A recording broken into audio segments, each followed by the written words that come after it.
everyone, welcome to another exciting episode of Chip Talks. It's another beautiful Friday morning here, and we're coming to you from our less than secret bunker location right outside Ada, America. So if you're on your way to Ada and you're somewhere between Pickett and Ada, you'll see us on Highway 19. Please stop in and say hi.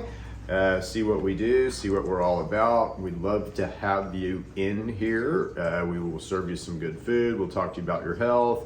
We can examine you and do all kinds of fun stuff. So please come by and see us. And if you ever want to come by and watch us do Chip Talks, then you're more than welcome to do that. We don't have any audience members here today other than Miss Cynthia Paul, but you're more than welcome to do that at any time. So today we're going to talk about the gut biome, and this is a super important topic. I'll just kind of give you some of my experiences with this. 8 years ago, 10 years ago, if you would have come to me and said, "Hey Chip, you have all this bacteria in your body," I would have thought, "You're insane. You're absolutely insane. I don't have any bacteria in my body." Yeah, Chip, you have worms and things like that inside of you, little microscopic things. It's like, no, I just wouldn't have bought it. But it turns out, wow, is that true? And oh my gosh, do they play a big role in health and disease? So we're going to talk a little bit about the gut biome and about kind of what goes on in there and how it relates back to the endocannabinoid system too. So it's, if you look at sort of, we're a sophisticated vehicle, right? Or at least this physical presence that I have here is a sophisticated vehicle. Well, no one ever gave me an owner's manual on how to run this vehicle. So, and again, it appears to all practical observations that everything that they tell us is wrong. Shouldn't be in the dang owner's manual, okay? So I'm trying to help us build a better owner's manual for this thing. So how does this thing work? How does it really work? What's the truth about it? How can we manipulate it? How can we manipulate it for health? And how can we manipulate it, for positivity rather than, the way that this world seems to want to do, and that's to corrupt it, right? To corrupt our temple. Isn't that interesting? And godly and all that. So let's get back to what God wants. Let's bless our temple. Let's rejoice and worship our temple, but let's understand how to do that better. And that's what I think God wants us to do. He doesn't want us to, walk around in a corrupted and rotting body. He wants us to walk around in a beautiful, bright, shining body, right? So, and again, it doesn't matter how sick you are or how old you are.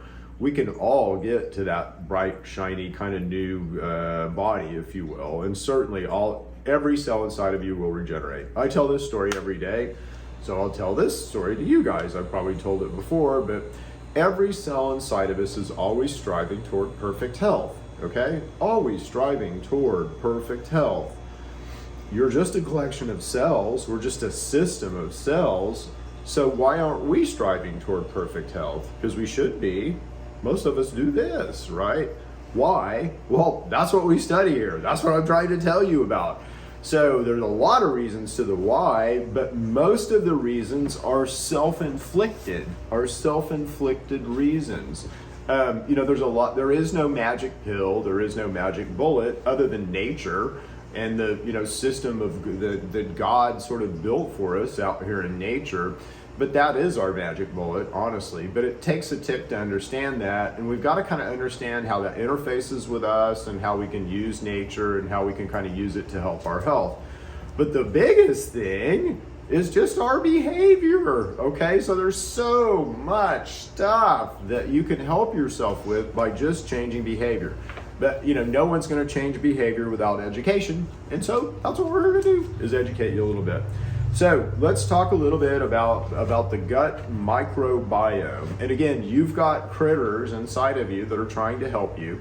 You've got critters inside of you that are trying to eat you, that are literally trying to destroy you, trying to tear you down and decompose you. So we're going to talk about kind of both sides of that equation, but what, flips the balance there, and what should that balance look like? Okay, so this is sort of my first little graphic here. For those of you that are listening at home, I'm gonna talk you through this graphic, but this is sort of a really complicated looking graphic on the gut microbiome and kind of also what other organ systems are influenced by, like the gut-brain axis, the gut-heart axis, the gut-lung axis, the gut-liver axis. So the gut touches all of these different organ systems, but just inside of the gut, again, there's between 1,000 or right around 1,000 colonies of lactobacillus, strep, staph, and entero. I'm not going to try to pronounce some of these words, by the way, but enterobacteria, let's just say. In the duodenum, there's 1,000 colonies of the same stuff. In the jejunum and ileum, your small intestine, you have bifido, you have bacterioids, you have lactose, strep, and ento. In the colon, you've got more. You've got bifido, you've got bacterium, you've got, again, some of these I can't even pronounce, but you've got more, let's say. And in the colon, again, in the stomach, you've got at most 1,000 colonies. In the duodenum, at most 1,000. In the ileum and jejunum, more like 1 million to 10 million. In the colon, more like 100 million to 1 billion colonies, okay? So that's a lot. And so I just want to make that point that you've got a lot of these critters in you. And that's just kind of the ones that are the good guys. That's not the pathogens yet. We'll talk about those in a little bit. But there are, let's say, good bacteria and bad bacteria. And all the bad bacteria, I'm holding up another graphic. So I've got good bacteria on one side and bad bacteria on the other.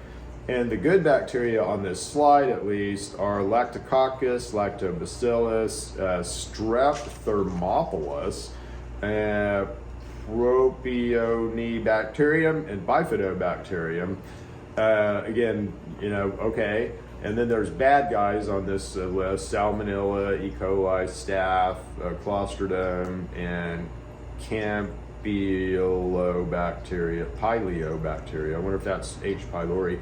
Could be. Anyway, but there's a lot more bad bacteria than that. I've got if anyone's interested, ping me or ask in the comments of one of these videos, and happy to send you a list of all the bacteria that I've seen inside of people, which is now about a 6 to 8 page list of different kinds of bacteria.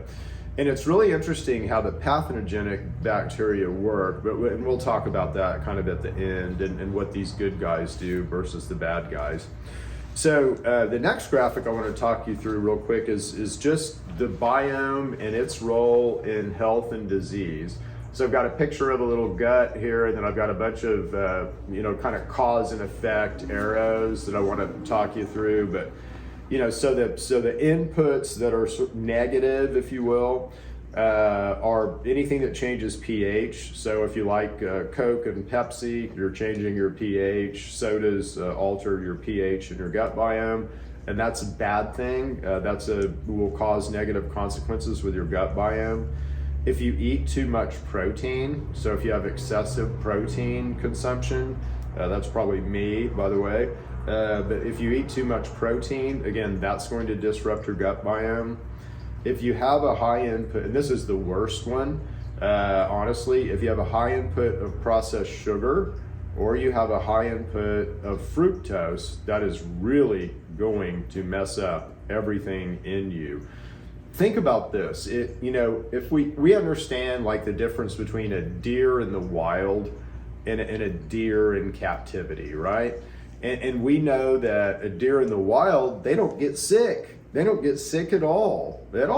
I mean, they might get shot, they might get eaten by something, right? So a rock might fall on them, and they might occasionally get a virus or something like that, right? That they burn through real quick, and then they get better.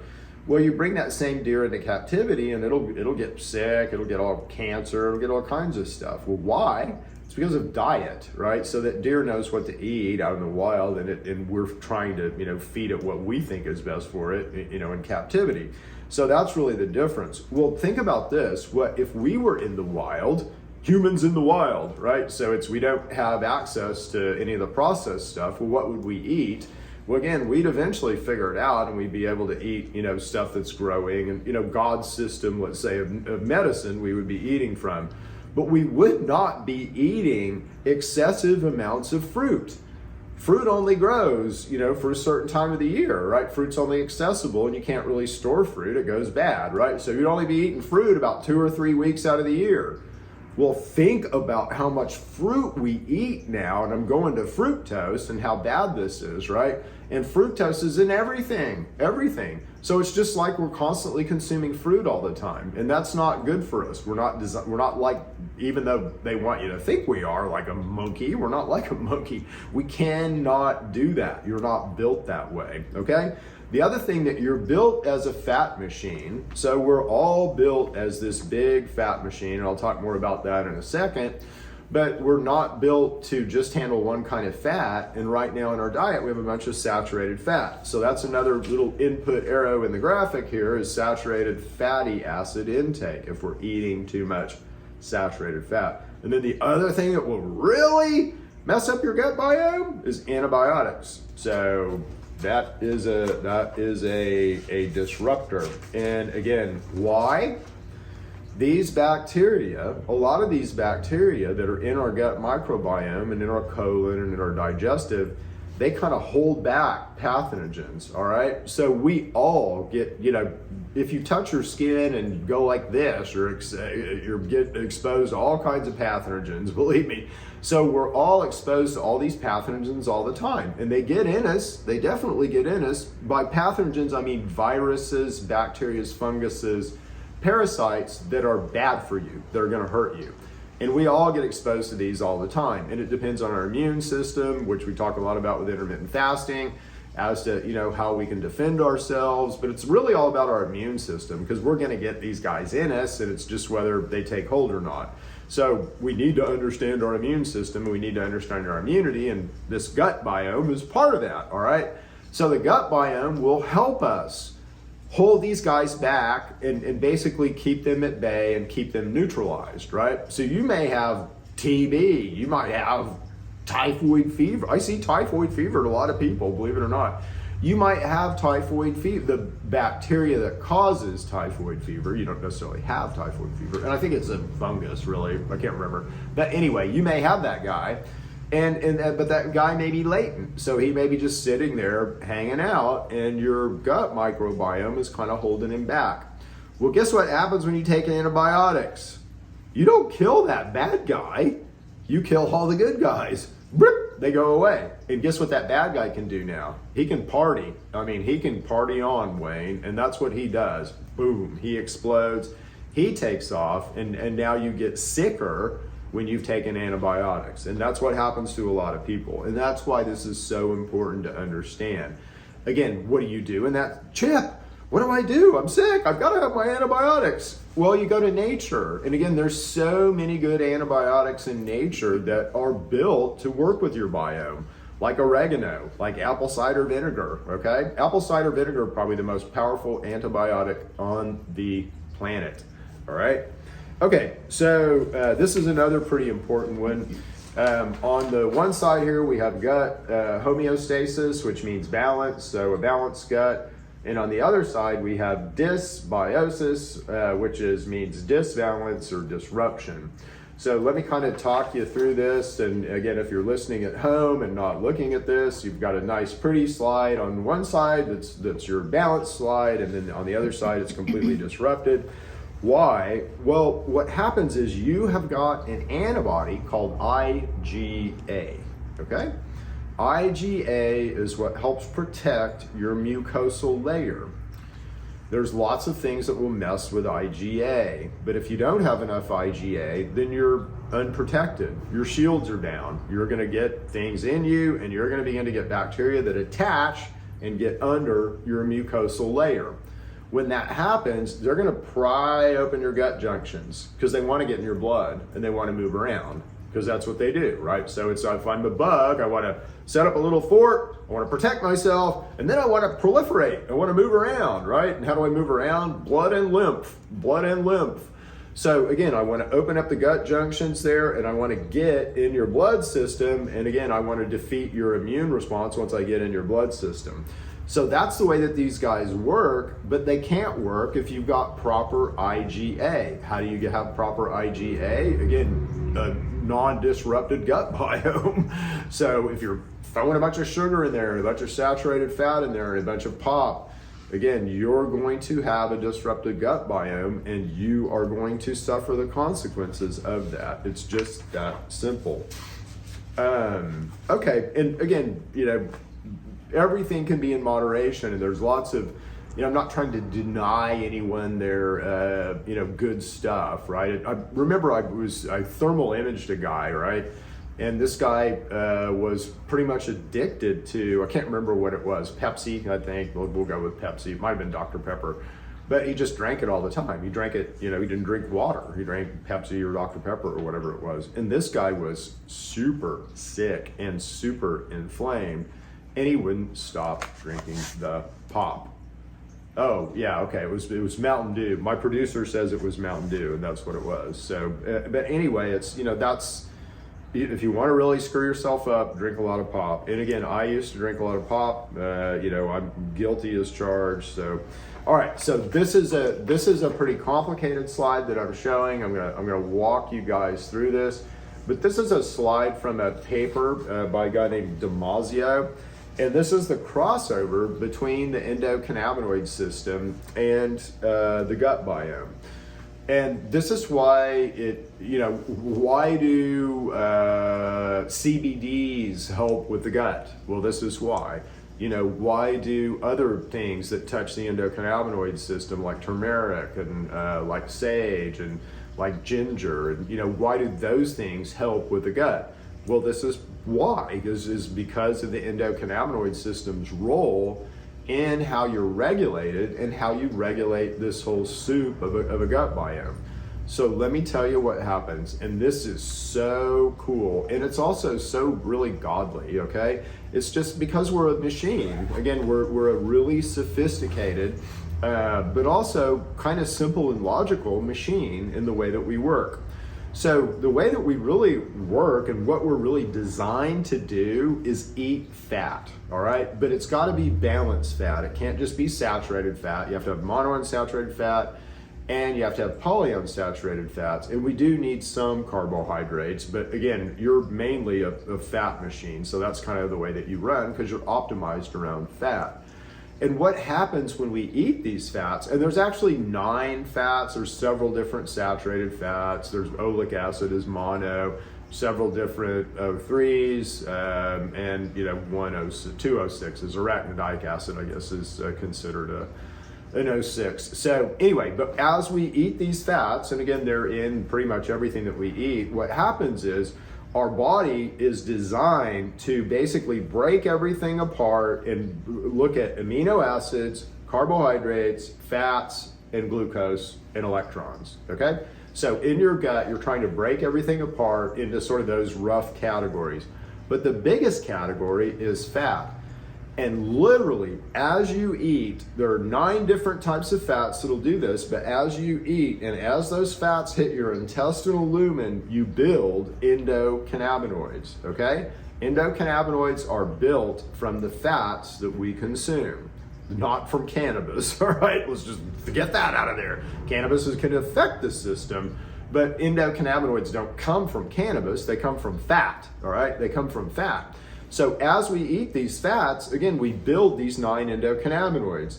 Those 9 endocannabinoids tell our brain, our hypothalamus hippocampus, what we've just eaten, okay? They literally are saying, do I have enough polyunsaturated fat omega-3? Do I have enough polyunsaturated fat omega-6? Do I have enough monounsaturated? Do I have enough saturated fat? Do I have enough? Do I have enough? Do I have enough?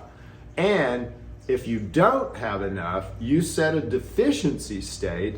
That deficiency state is transmitted to your microbiome. What is the purpose of all of this bacteria in your microbiome? Well, it turns out bacteria poop out useful proteins. So they make basically useful proteins that we can't make because of fat deficiencies. And so they help offset any deficiencies that we would get by not getting all of these 9 basically fats that we need in the proper ratio. But there's that much communication when you eat a meal between your endocannabinoid system and your gut biome, and I'm trying to balance basically your gut biome around your nutritional state. So this is why the gut biome is not something that you can just go in and change, because again, it changes every time you eat.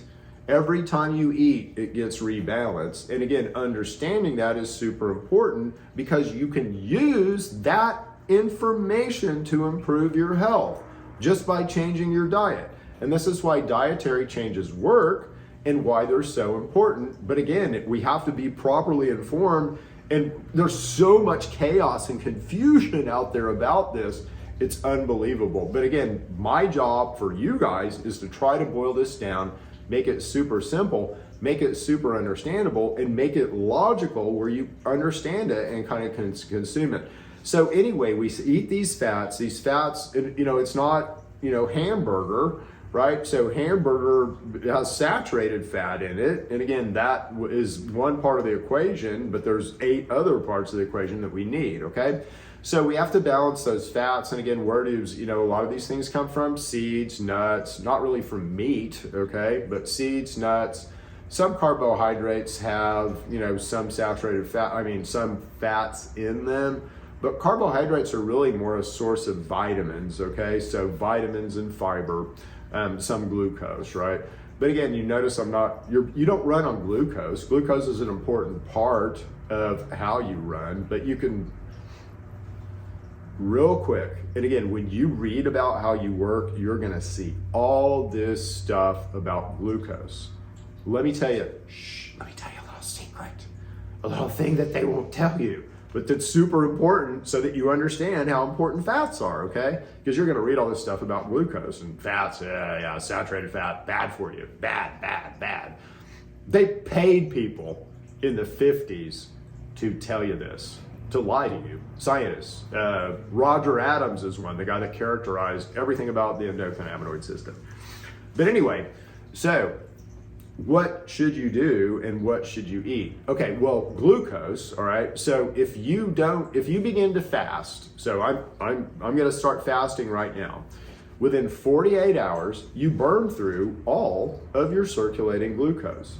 You have a molecule called glucagon that you will store that can kind of be broken down into glucose-like stuff, but you'll burn through all of your circulating glucose. So you'll have no glucose. Well, you can go 40 days without eating, so, what's happening? If glucose is so dang important, what's happening? And it's because your body will regenerate it and make it on its own. You don't need to consume it. Your body will make it. Your body makes it from, water and, simple sugars, okay? Your body will make glucose on its own. And you do have a molecule called glucagon that's stored that is sort of a regulator of glucose. So right now, again, think about how much fruit we eat. And again, we should only be eating fruit, 2 weeks out of the year, maybe. Similarly with sugar, we just don't need all of this sugar that we eat in our diet, and it's so disruptive to us.